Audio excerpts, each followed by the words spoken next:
see them talk say make we off mind, but thank God say Maiyegun don come. So my people make you ladder. Oh yo yo, Maiyegun don come. Oh yo yo, my people make we shout. Oh yo yo. Maiyegun don come. Oh yo yo. So Oshibajo comes from Ikenne in Ogun State. Boko Haram has felt it. Oshibajo right now is sitting down in one office, reading the news about our people who are now refugees in Pobe, in Benin Republic. How does that make you feel? If you are a Yoruba man or a Yoruba woman watching me right now, how does that make you feel?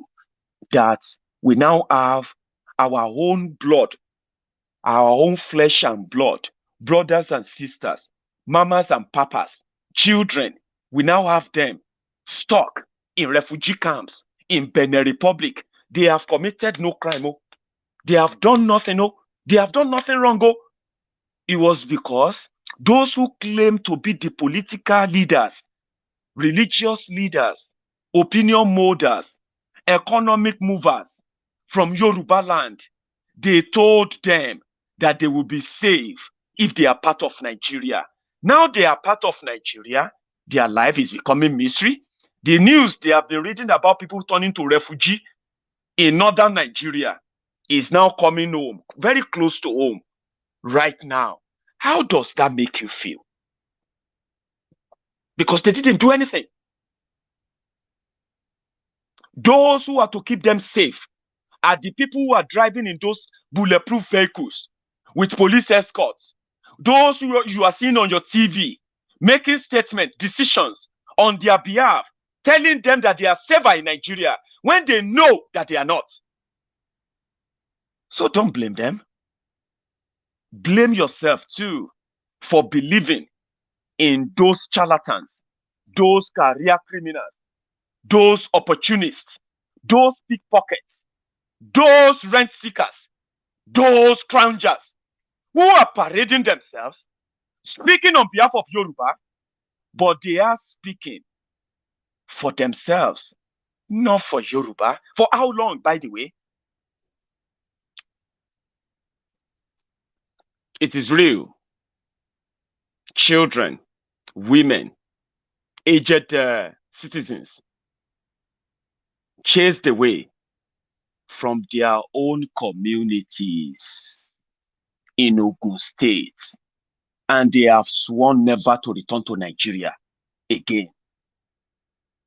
Have you thought about what could make them believe that they don't belong to Nigeria again? What does that even mean? It means that their ancestral land can now go to whoever want to take it because they value their lives more, because the Yoruba politicians, Yoruba political leaders, they cannot protect them. So, do you get the agenda now? Yeah? More people will have to abandon their lands, abandon their villages, and run away. What will become of those villages and communities? If I should ask you, what do you think will become the future of those communities?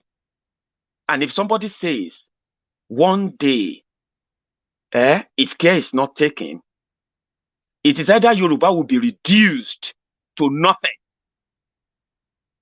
or Yoruba will have to adopt a new identity because it will be too late to fight back. That is scary. Trust me, it should scare you. And it should scare you if you're a politician watching me right now. I have some of you who enjoy watching Maiyegun too. And if you are watching me right now, that should scare you more than whatever gain Nigeria is going to give to you now if you continue to keep quiet. Ask yourselves, where are the governors? Where are they? Where is the government? There is something that the Minister of Defense, a former military general who was sent packing from the military because of his criminality, a thief who worked with Abacha got reinstated, got another opportunity when Buhari was given another opportunity by those who gave it to him. And they now ask the Minister of Finance, Minister of Defense, these Fulani terrorists of 18, blah, blah, blah, blah. What do you think? People are afraid. People are trying to, This is what you have to say. Because the government cannot protect you anymore. Do you really need an interpreter? Please tell me, to make it easier for you, that the government cannot protect you anymore. And the government wants to control how you protect yourself. And when I say government, your Yoruba governors are involved. Your Yoruba senators are involved. Your Yoruba House of Rep members are involved. Your Yoruba political leaders, Obasanjo and co. They are silent. And they are clinging on to the mentality of one Nigeria. Is what? It is what will actually explode and possibly kill everybody, because nobody will protect anyone. None. Yeah. Is it the responsibility of the military alone? It's the responsibility of everybody to keep alert and find safety when necessary. But we shouldn't be cowards. At times, the banditry will only come with about 3 rounds of ammunition. When they fire shot, everybody runs. In our younger days, we stand to fight any aggression coming to us. I don't know why people are running away from minor things like that. They should stand and let these people know that even the villagers, they have the competence and capability to defend themselves.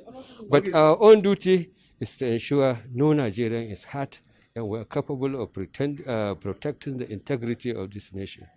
And we will continue to do it, even though we are so straight. That is your Minister of Defense.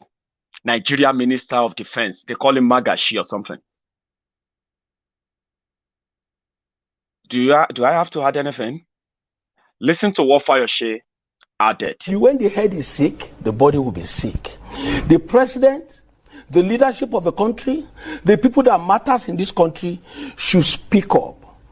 Should stop allowing Nigerians to die for their carelessness. I want to say to you, there is none of them living in their states anymore.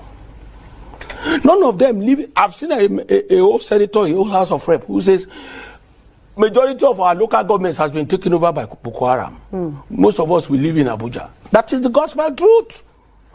When you see chief of the army staff, whatever, when minor incidents happens in town, you see them carry gun, carry this one. When Boko Haram comes, they will run away. So the problem, the solution is that the government by itself, because they're telling us there is no, the military is being rejigged. This one, the more they try to rejig, because it's not founded in sincerity, you have a worse crisis the next morning. They've rejigged now. They went to school in Samfara. They've rejigged now. Crisis again. We appeal to them. When you get to those offices out of favoritism, out of the pleasure of an individual, you will want to please the individual more than the nation. Okay, now let's Fayose, I don't know if I can add something to that as well. It is well captured. It is just to give you the picture of what is going on, so that you don't build that false hope. Why the country is burning? Yeah? Well, we caught Boko Haram and his power. The COVID-19 pandemic. At this meeting, President Buhari and Vice President Osinbajo compared notes on what more can be done for the poor in the face of stringent measures put in place by government to check the spread of coronavirus in the country. The Vice President told NTA News that discussions centered on how to resolve some of the very pressing issues around COVID-19 and indeed the economy. What we're concerned about is how to let the economy remain stable, that jobs are protected.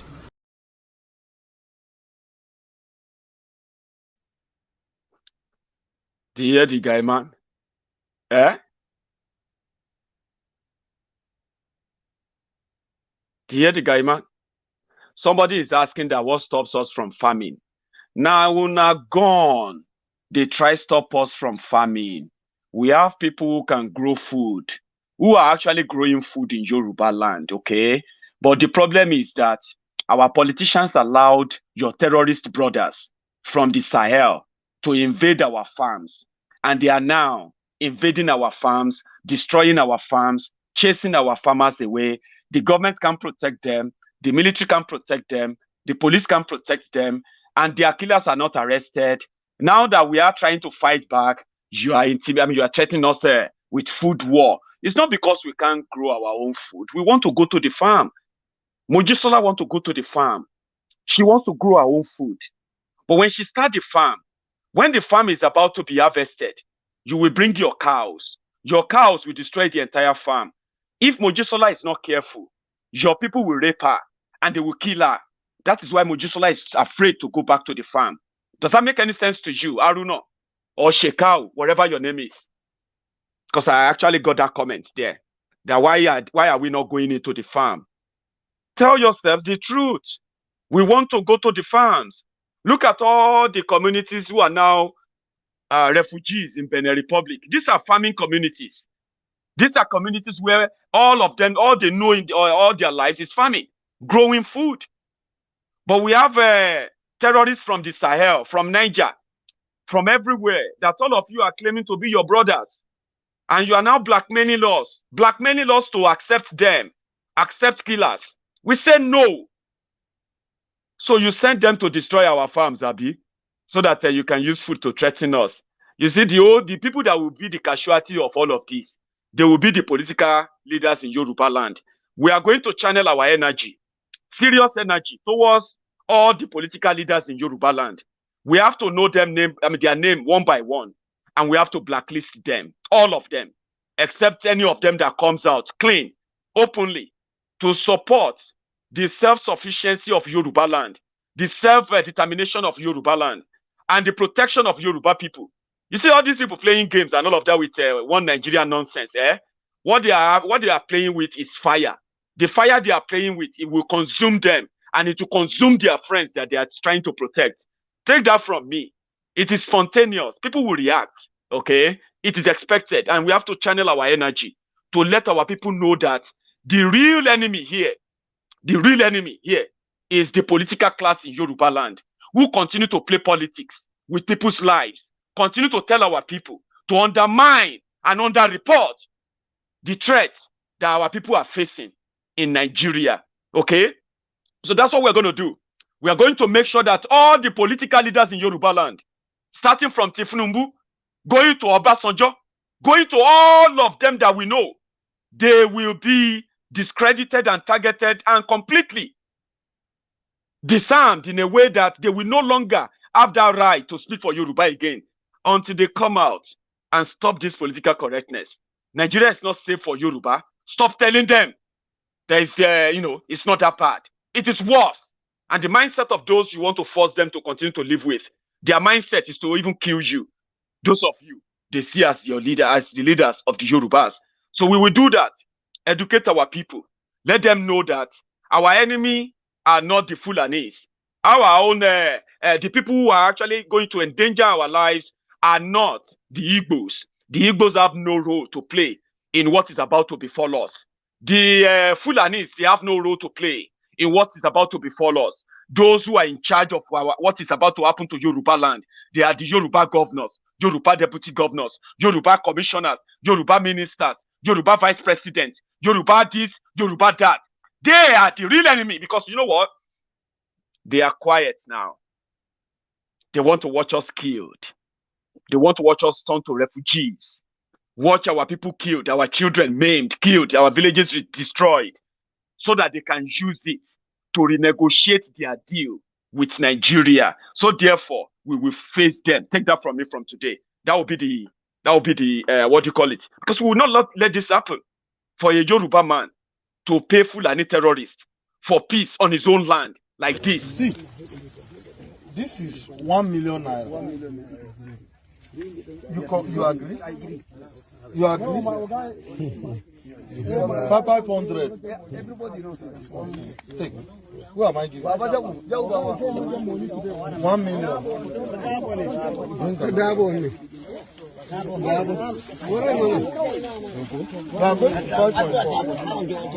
Abi? 2 million. Abi? I'm with you.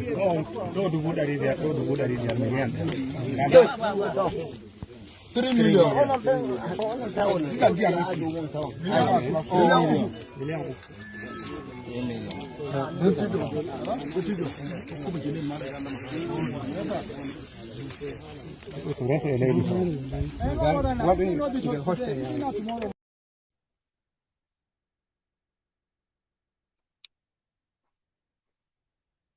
I told you a year ago that if care is not taken, we will be paying ransom to free our people from their captors in Yoruba land. And the police will not be able to help. The military will not help. In fact, they are complicit. A year after, we have received the first outbreak, 2021. Our people are now refugees.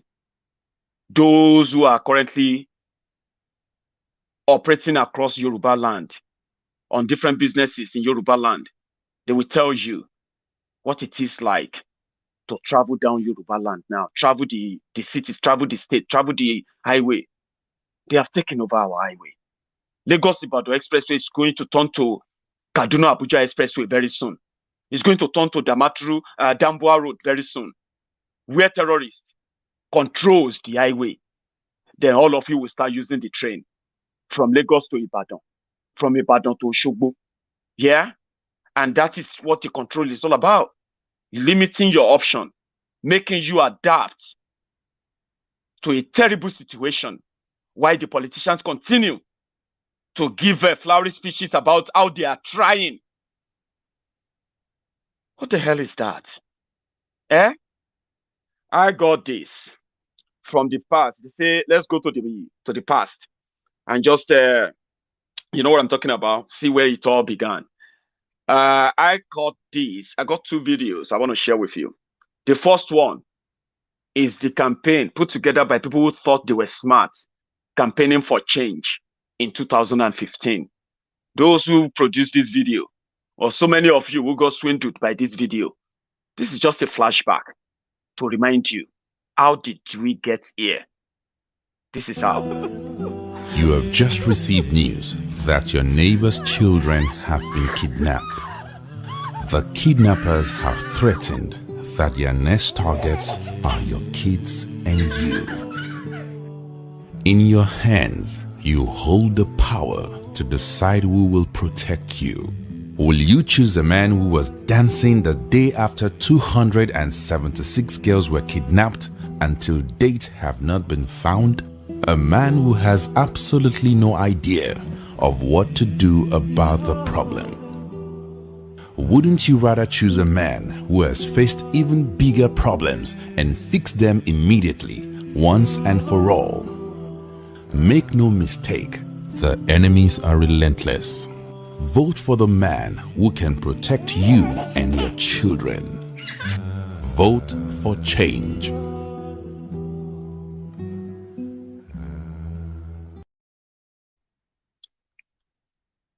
You remember?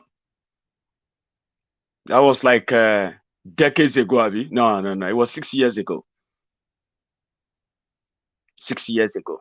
Vote for the man that will make sure your children are safe. I believe some of you made that video now. When you see this video, you just be like, I contributed to the scam. Yes, you did. And the consequences of that is here to consume everybody. Maybe you can atone. Here is another showmanship of that time. In the bid to wrestle power from the ruling party. An agent of change. After the flag off for their presidential campaign in Port Harcourt, the River State capital, the train is making a stop here in Calabar. Although devoid of all the trappings of glitz, glamour, and personalities that graced the flag off, the message remains the same. power must change hands. All that done and over, the party's flag bearer made his way to the platform. The government of APC will attack head-on its security and the economy. My next appeal to you is to make sure you get your permanent voters card.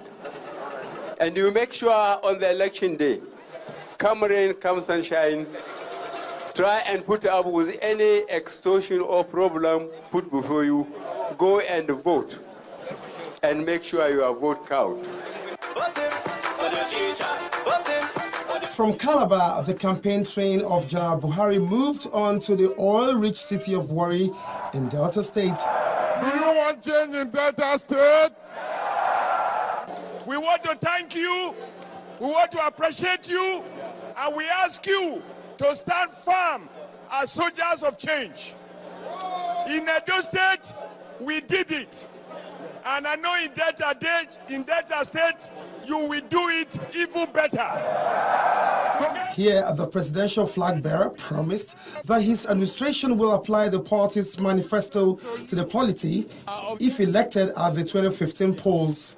We intend to secure this country as soon as we can and efficiently manage it. We do not like the unemployment, the suffering, the low standard of education, the lack of health care, the destruction of the infrastructure. APC government will look for competent, committed Nigerians to lead ministries and parastatals so that we can make rapid development. Other highlights of the event was the presentation of flag to the governorship candidate of Delta State, Olorogun Otega. Who you go vote for? Who you go vote for? The general ends his campaign today with a pledge to tackle unemployment across Nigeria and also revive the 4 refineries in the country.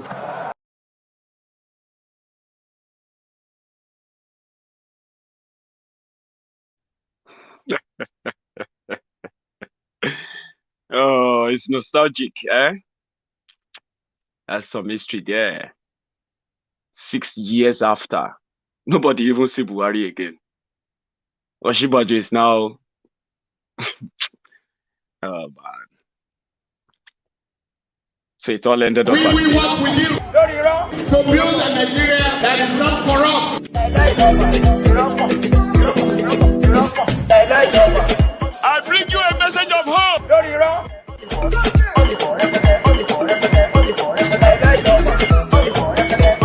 We are going to spend a lot of resources on education.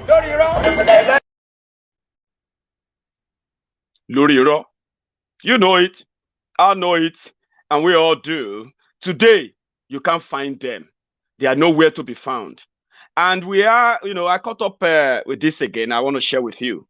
Because we have the Lagos Abobakus, the Oshogbo Alimajiris, who are the distant cousins and nephews to these Buhari Danes, Buhari Dideris, the Buhari Denotus and the Buhari Dijatus, the Buhari Shukus, the Ungoziaris, the Unnekaharis, the obedient fools, the sophisticated morons, the umput slaves, the Mumumadus, the Bele lecturers, and the Mumu lecturers of this world, right? The Lagos Abobakus. Save Lagos, save Lagos, save Lagos, save on yourself. You see, the destiny of Yoruba, that Tifnumbu thought he was mortgaging. Yeah, we are going to deal with the consequences, but it seems that, you cannot be saved, especially most of you from Lagos. Wash your hands. Wash your hands next time. Because of non-negotiable. Wash your hands, please.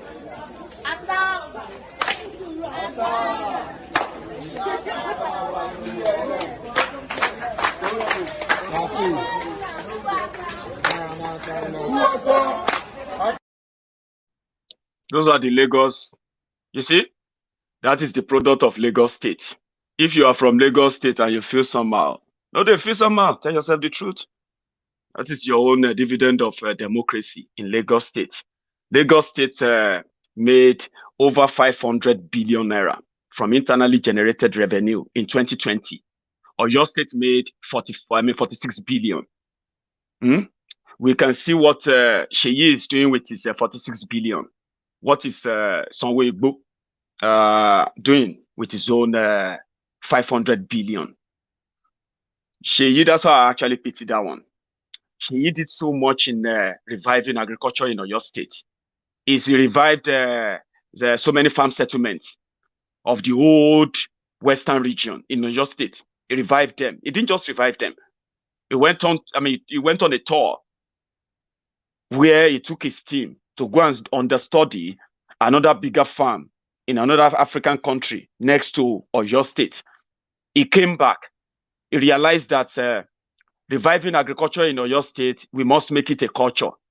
So they introduced a new means of having hand-on for students in schools. They introduced agriculture to the school now, whereby students will have, they will have first-hand experience of going on to farms and cultivating land, learning how, the agricultural procedures and all of that, especially the modern ones.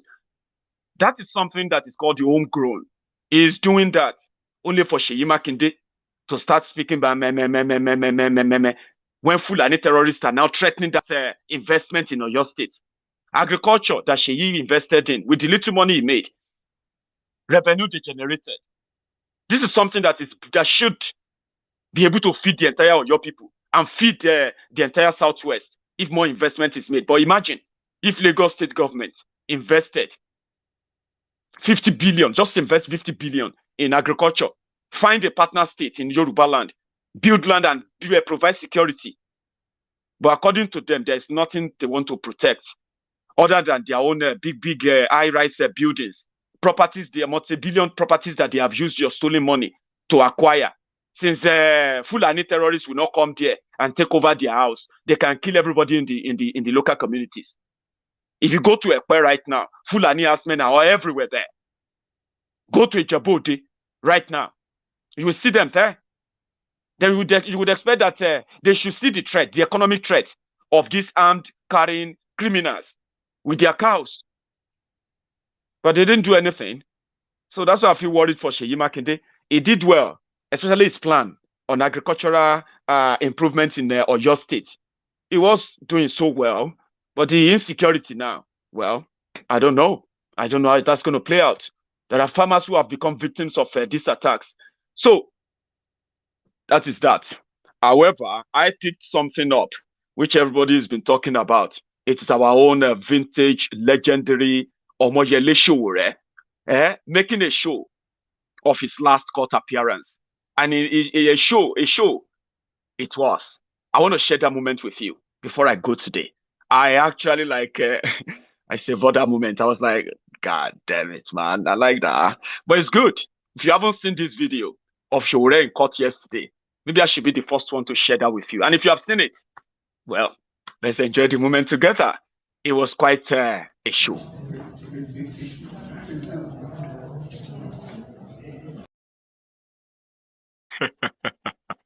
Well, Sowore has something to say about it too. It's still pretty much about the bogus, bogus charges brought against Omoyele Sowore. You've persecuted him, you've abused him, you've vilified him, you've done a lot. And all he's asking for is that hold these people responsible. It doesn't matter how you want to hold them responsible. Just do it, or else they are going to kill everybody. Whether you supported them or not, they're going to kill everybody. They're going to jail everybody. They're going to send everybody out of the place, exile everybody if they have to.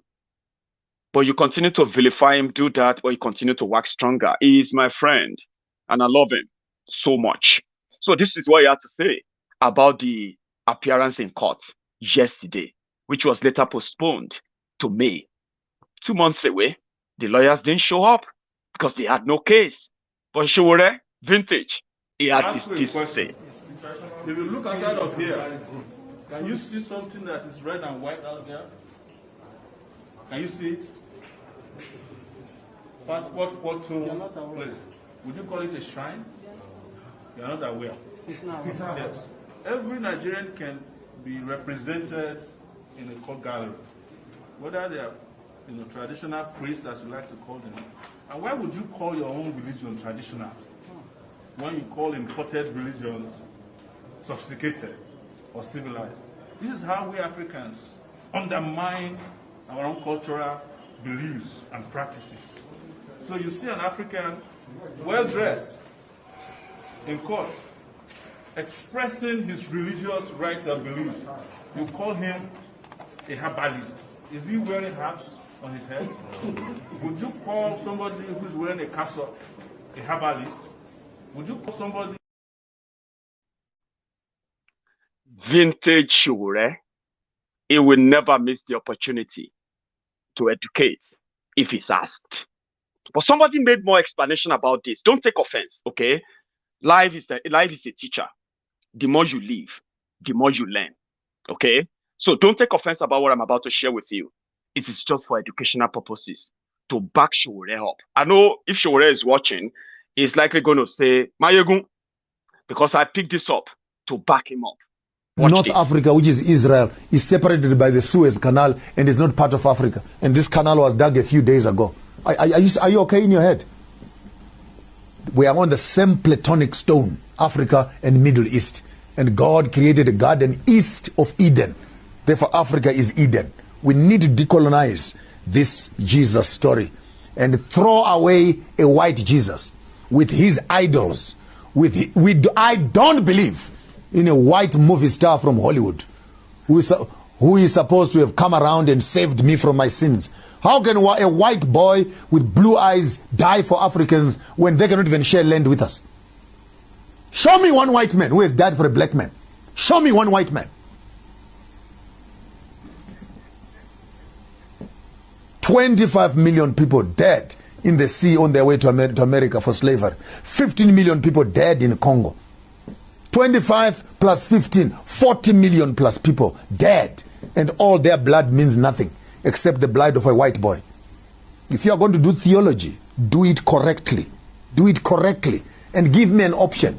If I want to believe in a white Jesus, I'll believe in a white Jesus. If I want to believe in a black Jesus, I'll believe in a black Jesus. But if you want to be true to the biblical text, then be honest as theologians. And I'm embarrassed to be sitting here as a theologian together with some of my theological friends who have gone to school to study. And when we come out of school to study, we actually continue to promote the wrong theology and push it in front of our own people. We have become the colonizers ourselves, Uncle Toms, who are sitting on the conscience of our people. Which is wrong. Which is wrong. How do you sleep at night taking money from widows and orphans?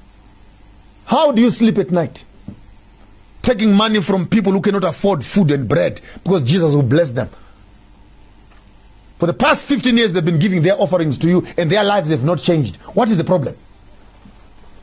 Because you don't have faith. You don't have faith. When Amfundis, do you have faith in collecting money from us? So we need to understand and deconstruct the whole picture and ideology of this white Messiah. And as long as we worship a white Messiah. Pardon me, I told you, don't take offense. It is always for educational purposes. Just, read. Maybe, don't give me that Holy Spirit stuff. I don't know much about it, and I believe you do. But however, just read. It will help. Thank you so much, everyone, for your time today.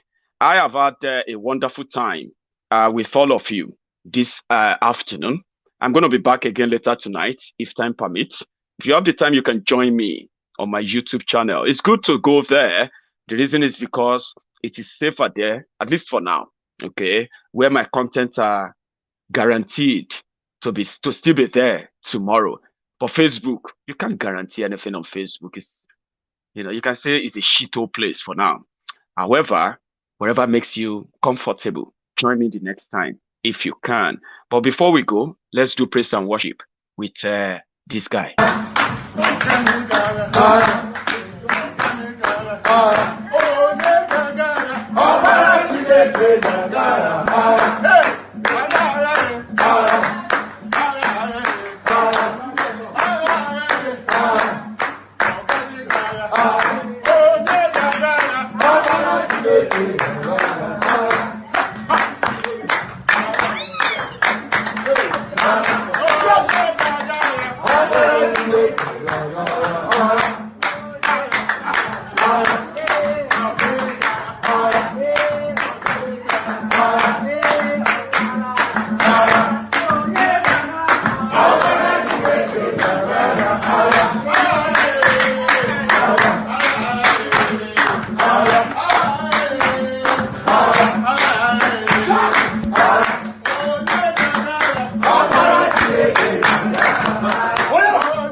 Fire, fire.